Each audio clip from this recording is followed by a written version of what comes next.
నిరుత్సాహపరిచే విషయాన్ని మ్యాక్సిమం పక్కన పెట్టగలిగితే ఆరోగ్యంగా మన జీవితం ఎంజాయ్ చేస్తాం. ఇక్కడ ఒక విషయం మీకు చెప్పాలి. మీరు గంజాయి తాగుతున్నారా, పత్తాలు ఆడుతున్నారా, మందు కొడుతున్నారా, మీ జీవితాలు నాశనం చేసుకుంటున్నారా అనేది వేరే వాళ్ళు చెప్పాల్సిన అవసరం లేదు, మీకు తెలుసు. కాబట్టి ఎట్లా బతకాలనేది కూడా మీకు తెలుసు. కాబట్టి ఒక చిన్న ఉదాహరణ మీకు చెప్పగలుగుతాను. మిత్రులకు ఉన్న చాలా మంది మన దగ్గర కూడా మిత్రులు ఉండాలి. 2004 అనుకుంటాను. మిత్రులారా బాగా గుర్తించుకోండి, పాత మిత్రులకు బాగా తెలుసు. 2004 అప్పటికి ఇంకా బస్తీ కూడా ఏర్పడలేదేమో. అక్కడ కోడి ఫారం ఉండేది అన్న మీకు గుర్తు ఉంటుంది. కోడి ఫారంలో ఒక వాచ్మెన్ ఉద్యోగం కోసం ఉన్న ఊరిని కన్నవాళ్ళని వదిలి పొట్టకూడు కోసం జవహర్ నగర్ వచ్చి కోడి ఫారం దగ్గర ఒక వాచ్మెన్ గా పనిచేయడానికి వచ్చిన ఆయనతో పాటు తన భార్యని, తన కూతుర్ని, తన కొడుకుని, తన తల్లిని, తన తండ్రిని కూడా తీసుకొచ్చి అక్కడ పెట్టుకోవడం జరిగింది. అప్పుడు డేట్ సరిగా నాకు గుర్తులేదు, సమయం కూడా 1:02 అవుతుందేమో.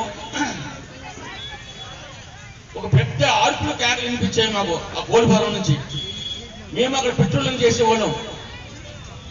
దొంగల పై ఓ పక్క నుంచి ఏం జరిగిందో అర్థం కాదు. ఇదే చలికాలం, చలిమంటలు వేసుకుని మిత్రులారా వినాలి, ఈ ఒక్క విషయం గుర్తుపెట్టుకోండి. ఇదంతా సీనియర్లకి బాగా, పాత్రలు బాగా గుర్తు. అంటే ఆ సంఘటన ఎందుకు జరిగింది, ఎలా జరిగిందని చెప్పడం కోసం నా ఉద్దేశము. అయితే ఒక పెద్ద కేకలు అరుపులు పెడితే మేము 5-6 మంది వెళ్ళి చూసుకోవడానికల్లా 60 ఏళ్ళ ముసలమ్మని, ఆమె కోడళ్ళని,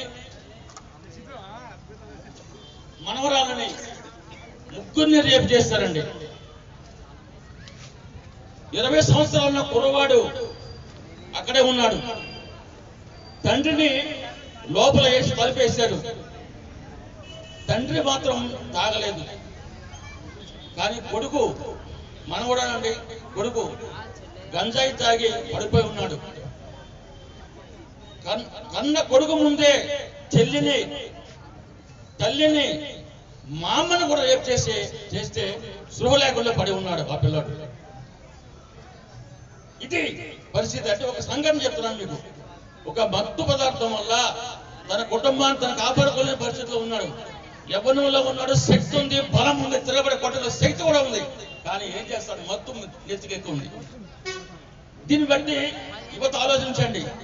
ఆ రోజు ఆ పిల్లోడు కానీ మెలుగుగా ఉండుంటే ఆ తల్లి, ఆ మామ, మనవరాలు కూడా మాన ప్రాణాలు బతికుంది. అప్పుడు సిఏ అన్న గుర్తుండదు, ద్రోణాచార్యులు. ఆ ఏరియాలో ఒకటే ఫోన్ మా ఇంట్లోనే ఉంది, అది కూడా ల్యాండ్ లైన్ ఫోన్. సిఏ ద్రోణాచార్యులు మా ఇంటికి వచ్చి కూర్చొని ఏడ్చాడు బాబు. ఒక పోలీస్ ఆఫీసరు ఏడుని కథలో చూశాను నేను. ఏంటి పరిస్థితి? కాబట్టి రోజు పెట్రోలింగ్ పెడతాం, మీరు పెట్రోలింగ్ చేస్తుందని అప్పటి నుంచి మేము చాలా పెట్రోలింగ్ చేస్తాం. ఆ పరిస్థితి జవహర్ నగర్ లో రావాలని మీలాంటి మిత్రులు, సమాజ అభివృద్ధి కోరుకునే మిత్రులు లాంటి వాళ్ళు కాంక్షిస్తూ ఈ సమాజాన్ని ముందు తీసుకెళ్ళడం కోసం ఒక ప్రయత్నం జరగాలని కోరుకుంటున్నాను. ఇదే కాదు, నేను కాక మనం చూసే ఉంటారు. ఒక స్కూల్లో 2 పిల్లలు కొట్లాడుకుంటుంటే ఒక టీచరు, ఒక ఉపాధ్యాయులు వెళ్ళి అడ్డుకుంటే ఆ ఉపాధ్యాయుని కొట్టి చంపేస్తారు 2 పిల్లలు. ఈ పేపర్లో చూసాం, మనందరూ తెలుసు. తీరా ఎంక్వైరీ చేస్తే ఆ పిల్లలు గంజాయి మత్తులో ఉన్నారు. అంటే ఎటుపోతుంది మన జీవితం, ఎటుపోతుంది మరి ఈ ప్రపంచం చూసుకున్నప్పుడు శూన్యంలో ప్రయాణిస్తున్నామా అనిపిస్తూ ఉంటుంది. కాబట్టి ఇప్పుడు మనం ఇంటికి వెళ్ళిన తర్వాత పడుకుంటే పొద్దున్న లెగుస్తామో లేదు తెలియదు. కానీ జీవితం ఎంజాయ్ చేయాలి. ఎంజాయ్ ఎంజాయ్ ఎంజాయ్ ఎంజాయ్ చేయాలంటే మనం ఆరోగ్యంగా ఉండాలి. ఆరోగ్యం లేనప్పుడు ఎంజాయ్ చేయగలం. మేము 10 సంవత్సరాల వయసులో కూడా ఎంజాయ్ చేస్తాం.